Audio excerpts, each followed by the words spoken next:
Alright, welcome to another solo leveling Arise video. So, for this Battlefield of Time, I want to go over some of the good supports and builds that you can run to increase your time, as well as some alternatives, and maybe I'll show some phase 1 and phase 2 gameplay of that. So let's start with your support. So you're going to want to run supports that increases your damage or helps you clear faster, such as preventing the boss to go invisible. So one thing you can do is that if you have Alicia and you're struggling with the boss phase, where I can actually probably show that in a bit. So if you're struggling in the boss phase, when Baruka goes invisible, you can use Alicia to give you maybe how long is her freeze? Her freeze is 2 seconds. She will give you 2 seconds of just free hits against Baruka before he goes invisible. So that's something very valuable, especially for people who can't one-shot him, and you need that 2 extra seconds. So she can be useful for that. Min is gonna be you can do Min or you can do Libora, which just adds 15% to your damage. That's gonna be great against the boss. And then for your third slot, you can do, if you don't have enough damage to one-shot the mini boss, you can use Emma, you can use Choi, and you can use SM Beck just to help you clear that second boss, because that second boss can be a pain, especially if you don't use the orb on him. But you don't really want to use the orb on him because you want to save that for the boss, because if you use that, you're gonna have an 18-second cooldown that you're gonna have to wait for in the boss. So sometimes it's better to sacrifice time on the mini boss just so you can burst the boss a lot faster. And then for your shadows, you can just do either Egress or Blades. For the weapons, I already made a video on some gameplays for that, so you guys can go watch that. For build, I am running the toughness set. I've also tried it with arms. Arms works just as fine. And then for your accessories artifacts, I guess the right side, I ran it with a champion on the field, which works pretty well. But if you can also do expert with that, it's slightly worse in my opinion, but it works. And then for this, you want to do fire damage. And then here, let's talk about the blessing stones and skills, which is, in my opinion, the most important part about this. Reawakening is going to be something that's very important for most people, especially if you can't one-shot the mini boss.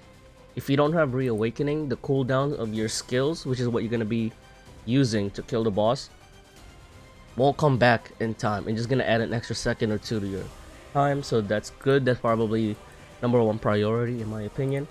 For slot 2, I have Boss Layer. Boss Layer is solid for the 8% damage, but that's only gonna be working for Baruka. For slot 3, you can do weakness detection, because that's gonna affect everyone, all the enemies, especially if you're using the orb as your starting weapon, so your basic attack does more damage.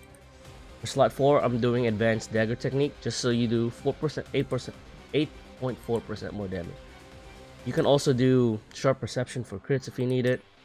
Mana rampage is good too. Against the boss, monarch domain is always good. Anything that just buff your damage. Pulverize, I'll avoid, just because Baruka has a very strong break bar. You won't break him unless you actually focus on breaking him. But then that's just gonna increase your time by like a minute.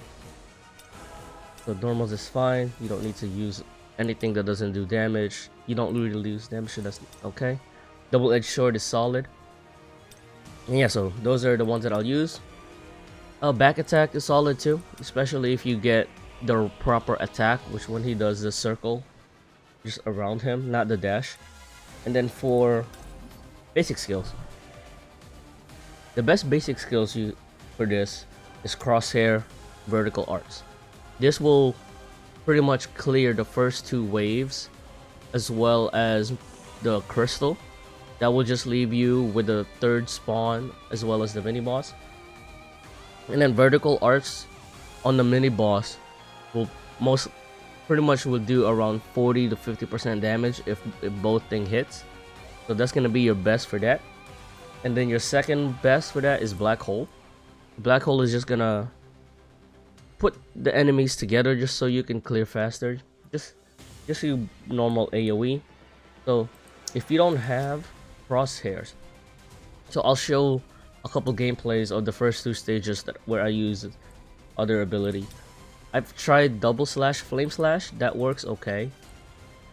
The dagger works pretty solid too, because these cooldowns are short, 10 seconds. So with the reawakening, that's gonna be not bad. And then another thing that's solid is Death Dance Wildfire. That's gonna be your highest DPS, especially against the mini boss. Because against the big boss, you most likely won't have to use an ability unless they have like 5% left. And then at that point, any of these don't matter.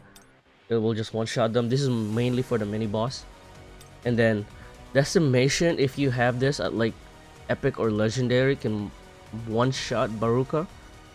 But to do that, it's not for most people.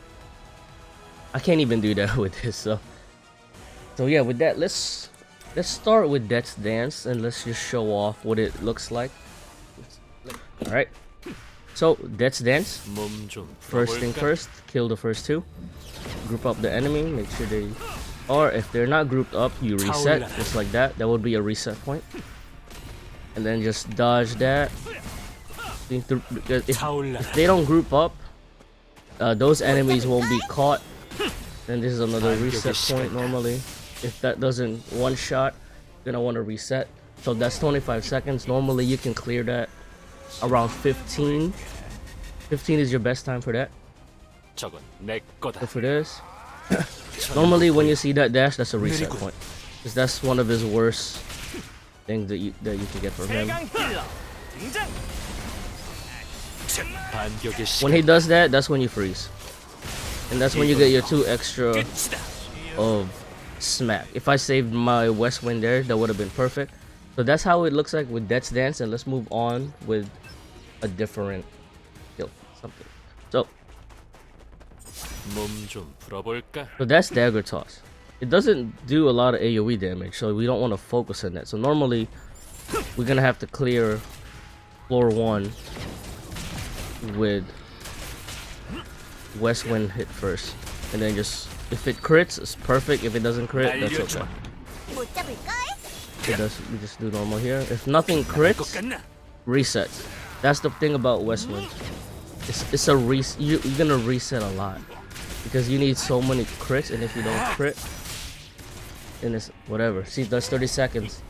But normally, if it crits, it's gonna reduce your time by like 20 seconds there. And then for this one, when he does that move, that's the best move that you want from him. There we go, 47. We go invisible, and then we freeze, and then we West Wind. 18%. Dagger could have killed there, but it all depends because West Wind is very RNG focused weapon. All right, so let's use the Flame Slash here. Flame Slash is better than the dance, at least. The Dagger Toss for mods. That's what it's better at. If this crits, no crit, which means reset normally. But since we're not resetting here, that's okay. And then just Flame Dance him. So stuff like that. There's so much reset point with the West Wind that it gets very annoying to use.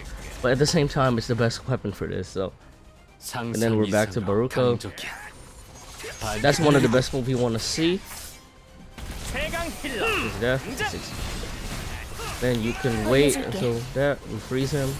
Pop him. It didn't crit, so normally that's a reset point. So yeah, that's Baruka. And let's do one more thing. Stat wise, you're most likely fine with everything in strength. But with SR weapon, I've been trying out 99 precision just to see how it works. And so far it looks they're kinda even. Except sometimes it gets annoying when you hit, because let's just go over this. So if we put everything on strength right now, let's have the maximum strength. So I believe I had 15k attack. So I had 15k attack. If we put everything on strength, I get about 18,000. But my precision is down to 70%. And it kind of gets annoying when you use Westwind with that kind of stat line. Even though my crit rate and crit damage is high, Westwind doesn't one-shot most of the time. It's very RNG dependent, and with that, I try to do the 99 precision to make that a little better. And I feel a little bit of it, but I'm not sure if it's just because I'm getting good runs or not. But yeah, so that's that. I'll see you on the next video.